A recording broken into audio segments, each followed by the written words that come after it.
Once upon a time, there was a young man who suffered from anxiety. He went to his guru and said, Guruji, I am constantly worried about everything. I cannot sleep or eat properly, and I feel like I am losing my mind. The guru listened and said, Anxiety is like a bird that sits on your shoulder and whispers negative thoughts into your ear.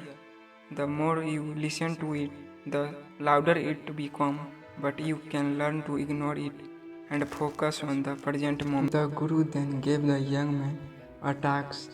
He asked him to sit by a river and watch the water flow for 1 hour every day.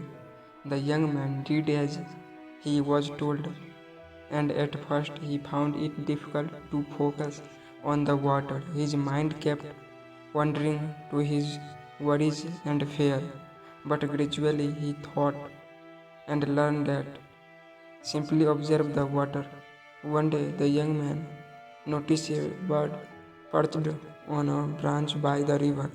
It was chirping loudly and seemed to be in distress. The young man felt sorry for the throwing some breadcrumbs, but the birds did not seem interested in the crumbs and continued chirp loudly.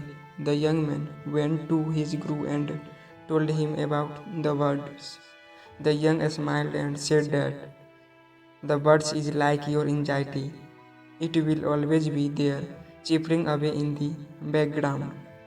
But you do not have to feed it or pay attention to it. Instead, focus on the present moment and let go of your worries. The young man realized that his anxiety was not something that could be cured overnight, but he learned to live with it and not let it control his life. He continued to watch the river every day and found peace in its constant flow.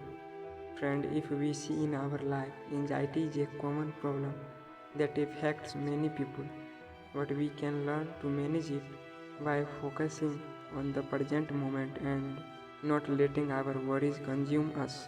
Like the young man in the story, we can find peace and solace in the nature and learn to get off our negative thought and anxiety. If you hearing this voice first time, then subscribe to it